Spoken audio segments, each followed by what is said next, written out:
그다음에 중앙고등학교의 군부 요직 장악, 경호실장의 또 국방부 장관 발탁.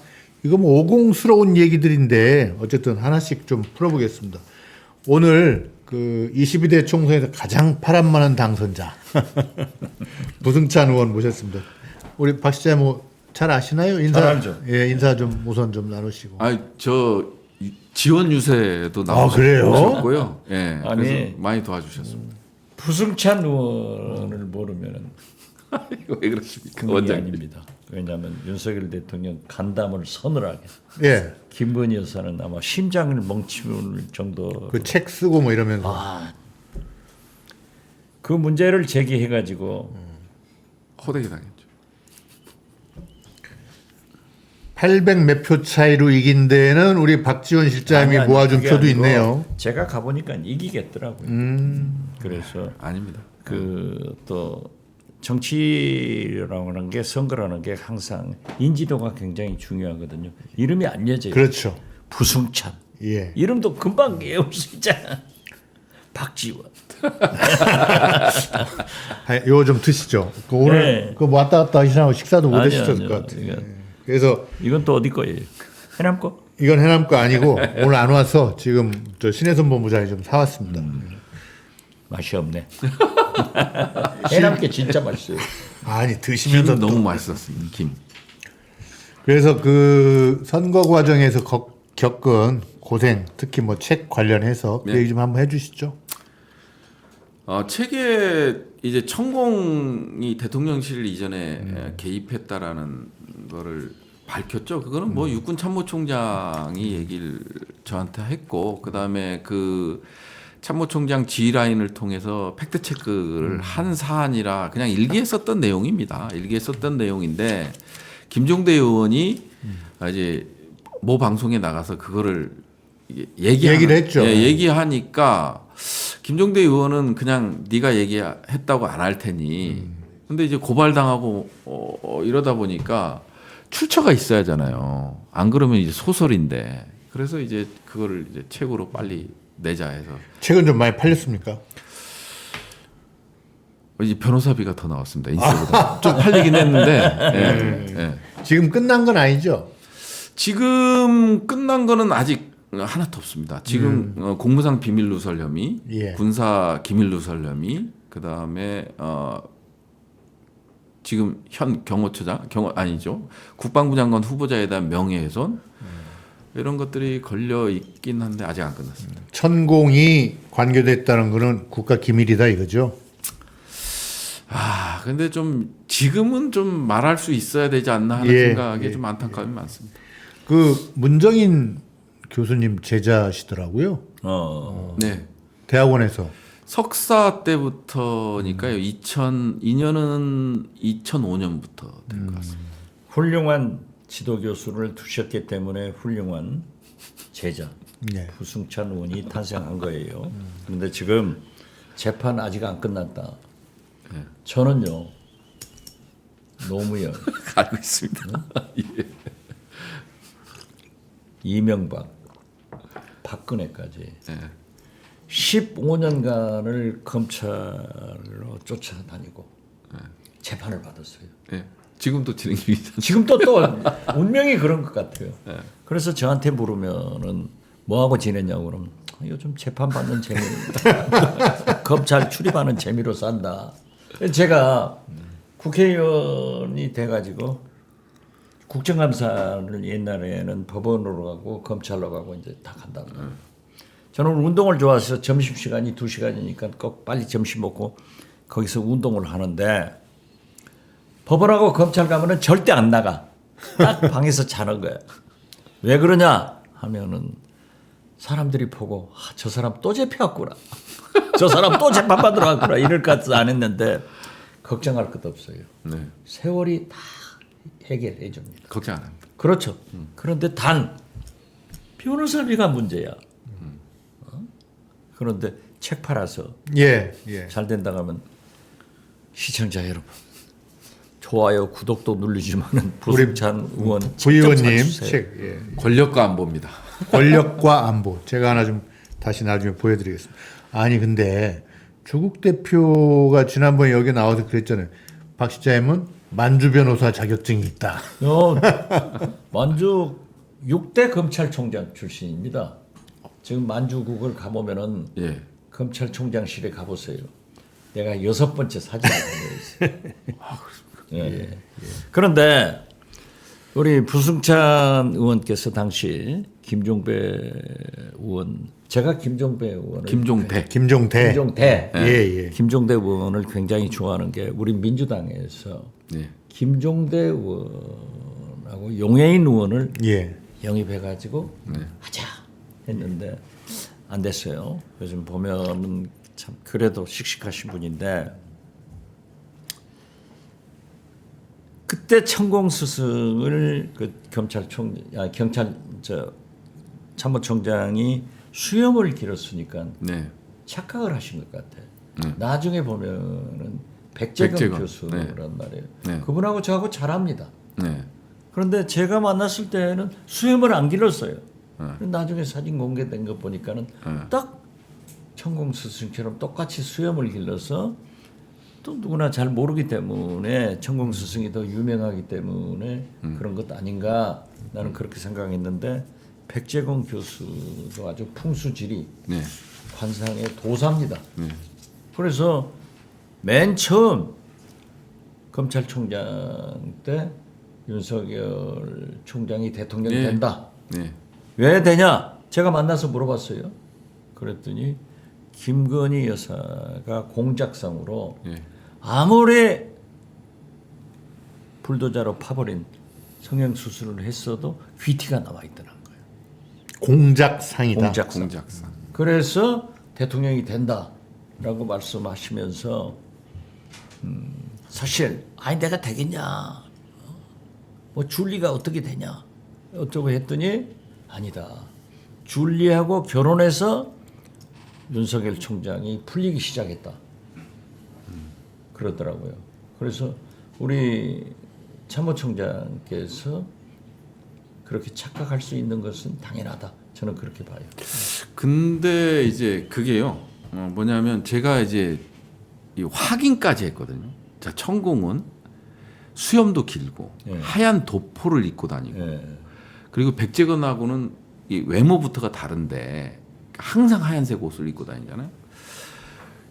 이게 국방부하고 한남동 공관에 오는 게 맞냐? 제가 재차 물었어요. 예. 재차 물었고 그때 이 천공하고 이제 건진법사, 건인법사. 예, 건진법사 이름 다 나오네. 건진법사에 대한 얘기가 무성했거든요. 그렇죠. 국방부 내에서 어. 건진법사도 다녀갔다 뭐 이러면서 확인 요청 뭐 자료 요구 엄청 많았습니다. 그래서 제가 이제 그 총장한테 들었을 땐 저는 아니다. 야, 어떻게 말이 되냐. 그걸 일기에도 썼습니다.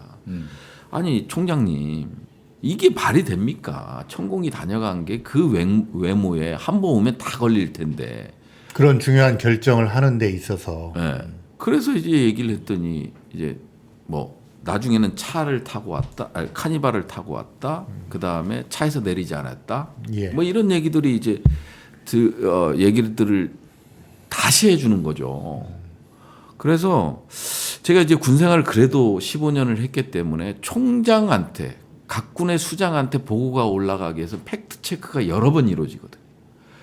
그 팩트 체크 속에서 이제 최종적으로 총장한테 보고가 되는 그 상황을 저는 믿을 수밖에 없었던 거고요. 그래서 이제 여전히 저는 천공이 다녀갔다고 생각을 하고 그다음에 지금도 이제 확인 작업을 계속 하고 예. 있는 거죠. 예. 저도 시내 광화문에 있는 호텔 로비에서 천공을 한 마주친 적이 있어요. 하얀 옷 입고 뭐 부채 하나 이렇게 딱 들고 야, 참 그냥 그 앞에서 막 일요일 날인데도 막 양복 다 넥타이까지 차려입은 사람들이 막 굽신굽신하더라고요. 참 권력이구나. 예. 도사님과 점술의 시대에서 좀 텐션 좀 올리겠습니다. 아니 그 국방부 장관 후보자가 인사청문회에 나온 의원에게 말 조심하세요라고 했어요. 어떻게 된 내용입니까? 아 그게요. 저는 약간 억울한데 마이크는 저는 꺼져 있고 그쪽은 이제 제가 이제 버럭하는 것도 나오고 해야 되는데 한남동 공간 출입 기록에 이제 손님이라는 민간인들에 대해서 예. 손님이라 된 거 하고 그다음에 이제 국방부 출입 기록에 그거는 김용현 후보자도 인정했고 백재건도 이제 저희가 저희 변호인이 경찰에 고발을 했기 때문에 백재건도 국방부까지 다녀갔다고 했거든요. 출입 기록에 그때 다녀간 출입 기록에 백재건이라는 이름이 없어요. 그래서 둘이 다 인정하는데 왜 출입 기록에 이걸 다 조직적으로 조작하고 왜곡한 거다라는 얘기를 했는데 김용희 갑자기 대변인 하셨잖아요. 말 조심하시라고 막 이렇게 된 거였죠. 근데 일반적으로 제가 어제도 우리 당에서 얘기를 했는데 네. 대통령이 국회를 경시하고 장관들한테 싸워라 예. 이렇게 하시기 때문에 그 얌전한 한덕수 총리를 비롯해서 모든 국무위원 장관들이 국회에 나오면은 설명하고 설득하려고 하지 않고 싸웁니다. 예. 그리고 청문회 나온 사람들도 한 방씩 걸어요. 그러니까 아무렇게나 과거에는 청문 보고서가 채택되지 않으면은 임명되지 않았는데 그겁니다. 지금은 대통령은 무조건 임명하시는 거예요. 그리고 싸우는 국회의원 받아버린 그것을 높이 평가하기 때문에 다 그런 경향이 있어요. 그렇기 때문에 저도 9일날 예. 이제 정치 부분 예. 대정부 질문을 원내대표실에서 아니 저보다 하래요. 야, 아니, 예. 스타트입니다, 우리. 내가 스타트예요. 좌장으로 치고 나가라고. 일사단장으로 또 네, 그래서 내가 그 박성준 수석 부대표한테 내가 외교 안보를 하면 했지 정치는 제가 한덕수 총리가 내가 비서실장한테 수석으로 데리고 있던 사람이야. 내가 또 OECD 대사하는데 불러가지고 청와대로 불러드렸는데 거기다 대고 어떻게 질문을 하냐. 그러니까 내가 사양하겠다 했더니 아니래요.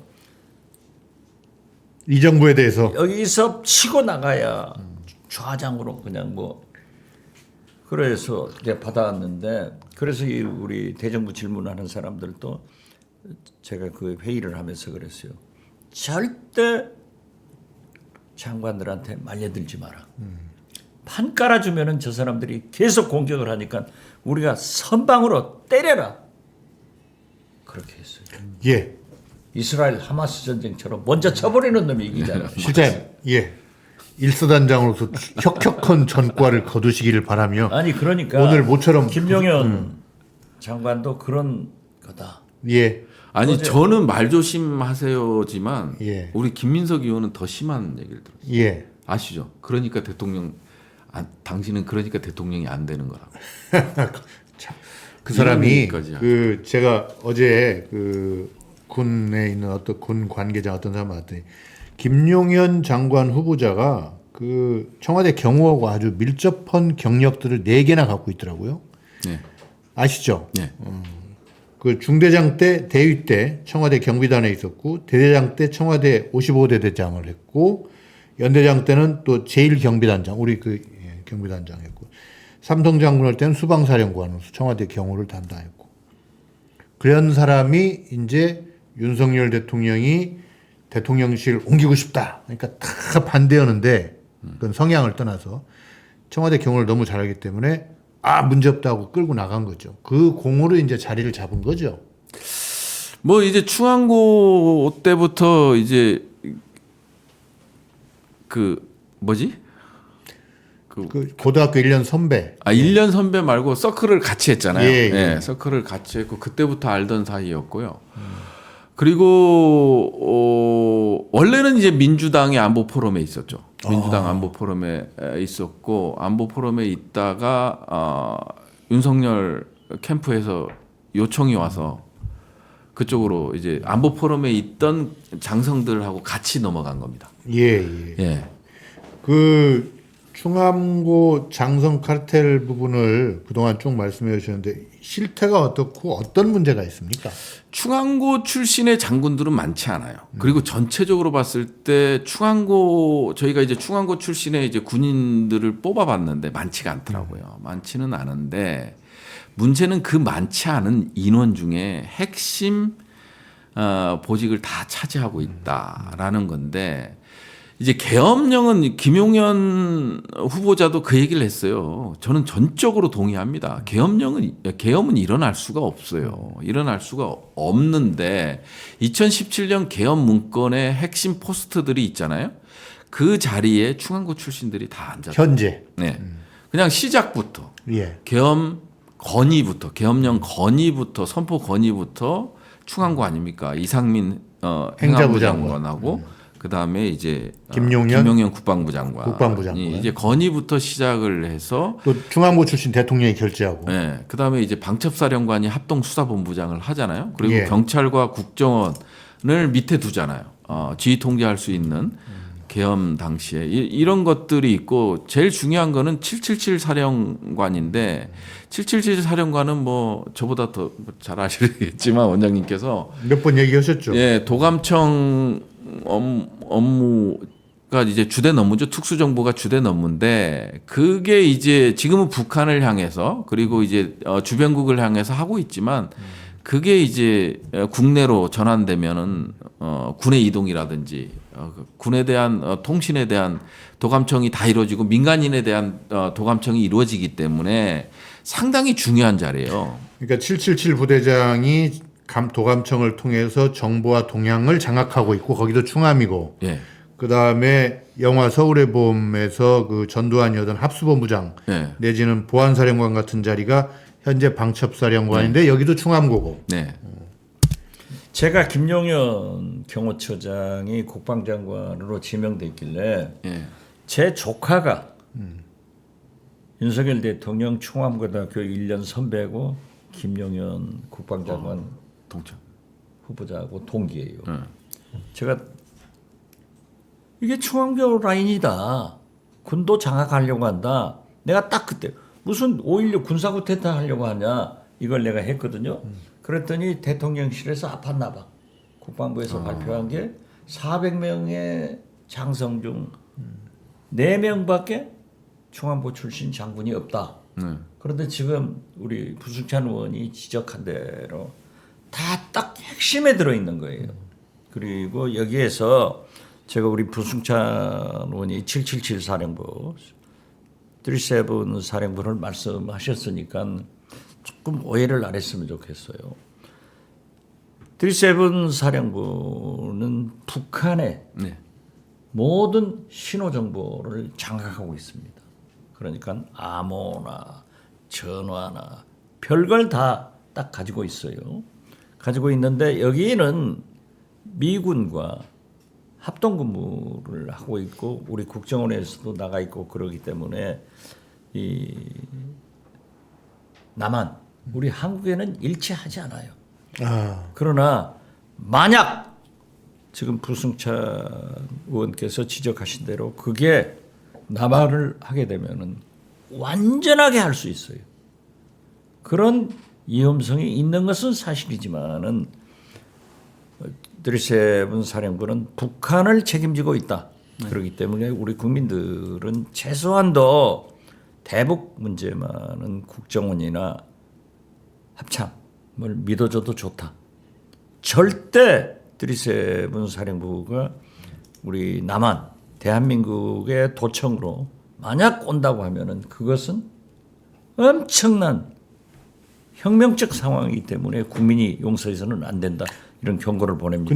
근데 실장님 그러면 한국군 부대의 정보와 동향을 도감청을 통해서 파악하는 기능은 현재 군에 없나요? 그건 있습니다. 있죠. 일정 부분 있는데요. 저희가 이제 방첩사령부에서 이게 받았는데 이게 도청은 아니고요. 감청이죠. 감청. 예, 합법적으로 하는 건데 무작위로 해서 그때 저희가 보고를 받을 때는 무작위로 해서 이걸 끼워서 이거 하고 그다음에 이제 그 얘기하는 거를 이제 기계적으로 예. 뭐 하는 게 이제 방첩 기능에 일부 있더라고요. 그거는 기무사령부 때죠. 그때 제가 이제 보고를 받은 적이 있어서 일부 군에 대한 거고요. 예. 군에 대한 거고 이게 일반인 민간인에 대한 거는 전혀 없습니다. 예. 그 기능을 군에 대해서는 방첩사령부에서 하지 777 사령부에서는 하지 않는다. 777 사령부는 유사시 할 수 있다. 유사시에도 안 되게 돼 있어요. 아까 법적으로. 이렇게, 아니 만약에 법적으로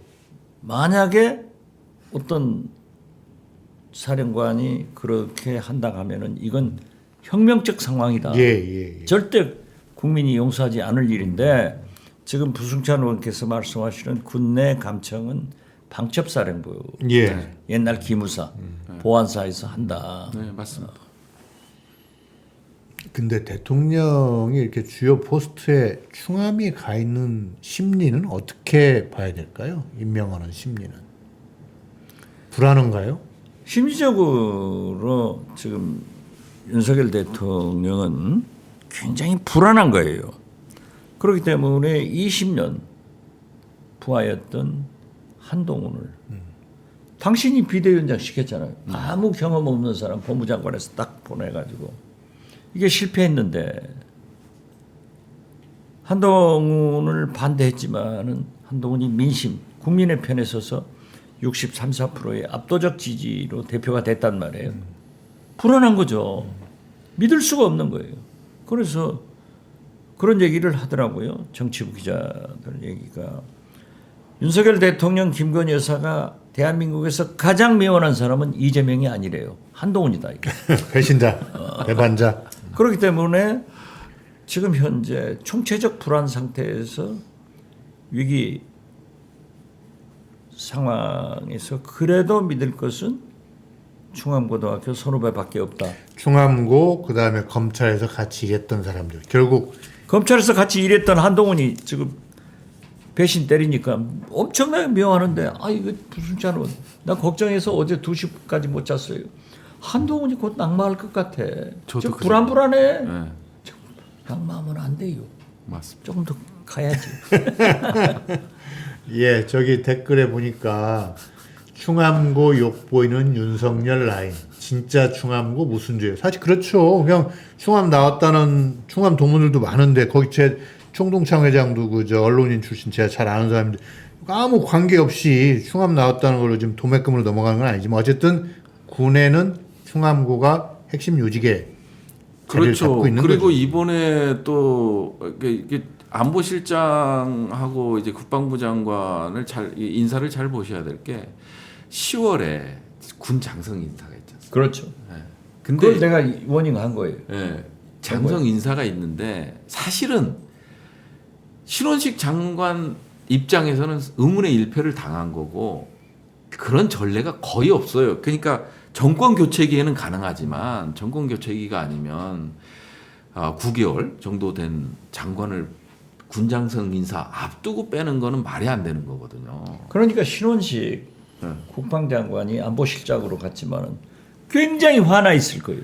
좌천당한 거예요. 네, 좌천당. 그래서 국방장관하고 군에서 가장 중요한 군 인사 장성진 그걸 10월 달에 앞두고 딱 빼버리니까 그리고 김용현 처장 갖다 박으니까 굉장히 화나 있을 거예요. 사실은 김용현 처장 같은 경우 내년 4월이나 뭐 내년 초 인사로도 옮길 수 있는 건데 이런 무리수를 뒀다라는 거는 심리적으로 상당히 불안하다. 대통령이 불안하다. 군을 확실히 장악해야겠다. 뭐 그것도 있지만 결국은 자기한테 충성하는 사람들 위주로 뭔가를 꾸려야 되겠다라는 이제 권력욕이 강해질수록 그러잖아요. 네. 이번에 김용현 장관을 보낸 거는 그러면 또 그 방위산업하고는 관계가 없습니까? 방위산업하고도 관계가 없을 수가 없죠. 주요 무기 체계 획득 뭐 결정 같은 게 있나요, 조만간? 아니 그럼요. 이제 방위사업 추진위원회가 있잖아요. 실질적으로 이제 어떤 무기 체계를 개발하고 도입하고 이런 것들은 이제 방추위 줄여서 방추위에서 다 결정하기 때문에 그 다음에 이제 합참에서 소요 결정을 하죠. 그 다음에 소요 결정에 대한 검증이 이제 국방부 장관 그리고 뭐 이런 것들이 전반적으로 다 체계적으로 이루어지는데 그 중심에 모든 중심에는 국방부 장관이 있는 거고요. 또 이번에 또 우리 방산이 K방산이라고 해서 엄청난 매출을 올리고 있고 이런 상황으로 가고 있잖아요. 그러다 보니까 지금 이 현대중공업하고 이제 하나오션, 하나방산 뭐 이런 쪽에서 이제 치열한 경쟁을 하고 있고 그러다 보니까 이제 뭐 김대기 비서실장 그러니까 그 윤석열 정부의 초대 비서실장인 김대기 씨가 한화로 복귀 원래 한화 고문이었죠. 산자부 관료다가 그게 또 무산됐어요. 예, 그게 무산되고 이런 것들이 그다음에 저는 개인적으로 현대중공업이 윤석열 정권하고 코드가 약간 맞는 것 같아요. 현대중공업이 좀 맞는 것 같고 거기에 이제 김성한 안보실장이 이제 사회이사로 올 2월. 그러니까 현대 HD로 갔죠. 현대중공업 계열. 그래서 지금 차기 구축함 사업을 가지고 현대중공업하고 하나오션이 아주 그냥 치열한 경쟁을 벌이고 있거든요. 이것도 이제 김용현 장관이 의사결정을 교통정리를 해주겠죠. 아니 실장님 이런 수십조가 오가는 사업에 비리 제보 안 들어옵니까 실장님? 그런데요 여기에서 짚을 건 사실 K방사는 우리가 무기 수입국에서 수출국 수출이 초과한 것은 문재인 정부에서 이룩한 겁니다. 네. 그때 수입이 많다가 수출이 많아진 거. 그렇죠. 무기 수출이 더 많아진 거예요. 저도 아랍에미리트 가서 K9 자주포 4조를 팔아가지고 왔어요. 제가 출장 가려면은 방산청장이 브리핑을 해줘요. 가서 해달라 하는데 이렇게 우리가 노력해서 K방산을 일으켰는데 지금 막대한 최첨단 무기가 미국에서 쏟아져 들어오고 있잖아요. 대북 문제 때문에. 우리가 수출하는 그건 당연하지만은 저는 그 수입과 수입이구나. 수출을 한번 비교해봤으면 좋겠어요. 그런데 우리가 수입 액수에 방산 무기를 비행기를 들어오는 것은 제외합니다. 그래서 저는 한번 국방위에서 미국에서 엄청난 무기들이 지금 최첨단 무기들이 들어오고 있단 말이에요. 우리 방산 자주포 뭐 그런 거 일종의 재래식 무기라고 볼 수밖에 없는 미국 측에서 볼 때는 그렇기 때문에 생산을 안 하고 막대한 그런 최첨단 무기가 들어오고 있는데 그 금액이 어딘가. 그래서 트럼프 대통령이 아메리카 퍼스트 하면서 해서 우리도 코리아 퍼스트 하자. 미국 수입 무기, 비행기 이거 다 발표하자. 했는데 안 했어요. 꼭 한번 해보세요. 그게 뭐 실질적으로 얘기하면 SM-3라는 탄도탄 요격 미사일 같은 경우 있잖아요. 이게 기본적으로 하면 ICBM이나 IRBM 이제 대륙간 탄도미사일이나 중거리 탄도미사일에 대한 요격용인데 지금 SM-3를 우리가 이제 아까 얘기했지만 결정했거든요. 이게 구매를 결정했어요. 이게 발당 200억 정도 하거든요. 하나로 한 발에 200억 정도 하는데 한반도 전장이 맞지 않는 거거든요. 이런 것부터 시작을 해서 상당히 미국의 아까 원장님 말씀하신 대로 미국의 무기 체계를 북한을 위협을 이제 변수로 두고 상당히 무기 체계들 도입이 많고 그다음에 이제 항공기부터 시작을 해서 이런 것들이 압력도 엄청 거세고요. 그런 것들이 좀 있습니다. 특히나 SM-3는 제가 국방에 있으면서 반대를 할 건데 이거는 이 국방부나 방위사업청의 논리가 너무 약해요. ICBM이 고각으로 발사할 때 발사에 대비한 한반도 사실은 무기는 개발은 그렇게 만들어지는 게 아니거든요. 근데 이제 이 논리로 이거를 도입하겠다는 건데 여기에 숨은 뜻은 뭐냐면 한미일 실시간 탄도미사일 공유. 그러니까 MD의 편입 완전한 한미일 MD가 구축되는 게 SM-3입니다. 여기서 또 일본이 등장하네요. 그래서 지금 이제 SM3를 도입하게 되면 한미일이 진짜 완벽한 정보 공유가 이루어집니다. 지금 제가 이렇게 별 의미 없이 이렇게 툭 뭐 이런 거 제보 안 들어옵니까 했더니 지금 굉장히 큰 시사를 주셔가지고 앞으로 많이 부각될 문제 같은데 한반도 긴장이 조정됐고 윤석열 정부 들어서 예. 그 다음에 미제 첨단 무기 수입이 지금 증가. 이미 결정이 됐고 앞으로도 또 많이 논의가 되고 결정될 거. 이 그러니까 상황에서 미국이란- 장관이 교체됐다. 미국이란 것은 총기 사고가 그렇게 많이 나도 총기 규제를 못 하잖아요. 네. 총기업자들이 얼마나 로비를 하기 때문에 마찬가지로 세계 모든 전쟁의 뒤에는 미국의 방산업자들이 있는 거예요. 군산 복합체라고. 그렇죠. 예. 그렇기 때문에 저는 제가 듣기로는 이 우크라이나 전쟁이 끝나면은 대만에서 한번 붙을 거다 하는데 미국 방산업체들이 대만에서 맞는 그런 무기를 지금 활발하게 개발하고 있다고 하더라고요. 그래서 그 무기는 제가 구체적으로 얘기할 수는 없지만은 딱 대만밖에 쓸 수 없는 거다. 그런 무기를 하고 그 다음에 우리 한국이 될 수도 있다. 이런 얘기를 하죠. 오늘 보니까 정치구단이 아니라 정보구단. 그리고 아까 국정원법 그 위반 아닙니까? 국정원장 때 아랍에미리트 가서 K9 자주포 4조 원어치 팔 수 있도록 아니 그것은 했다는 거. 언론에 다 나왔죠. 다 언론에 다 보도된 거예요. 아니 근데 언론에 보도돼도요. 네. 그 기밀로 유지되고 있으면 기밀이라고 해서 제가 기소가 됐거든요. 아 그리고 또 이 얘기도 해야 돼요. 그 김용현 장관 인사청문회에서 이 또 어떤 의원이 이재명 대표에 져서 이 이재명 대한민국 혁명하라 이거 저희 출판사에서 나온 거거든요. 이걸 가지고 무슨 1917년 뭐 레닌의 볼세비키 혁명이 연상된다. 보셨죠? 사회주의 혁명 사상에 물든 민주당 의원들이 돼버렸어. 근데 그 양반이 이 책을 들고 흔들었나요? 아니요 이 표지만. 보도판하고 예. PPT. 예. 근데 보시면 그런 내용 없고 제가 이게 2017년 그 대선 앞두고 나왔거든요. 그래서 광주에서 그 출판 기념회 때 저도 이제 갔었는데 이 책 읽어보면 이재명 대표가 일관되게 자기 나름대로 그 정책 전문가로서 생각을 해왔다. 여기 보면 기본소득 얘기 벌써 이때 나와요. 뭐 그 다음에 평화 실현 어떻게 하고 뭐 이런 것들인데 제목을 좀 세게 했죠. 근데 이때가 언제냐면 그 왜 촛불혁명 해가지고 혁명이란 말이 많이 유행할 때예요. 그러니까 아니 대통령이 예, 반국가 세력 예. 이렇게 하기 때문에 우리가 모두 반국가 세력입니다. 그건 저 보세요. 월가를 폭파하라. 아큐파이드 월스트리트. 그렇죠. 이랬을 때 누가 진짜 월가를 폭파하라는 게 아니잖아요. 이재명이 저렇게 대한민국 혁명하라.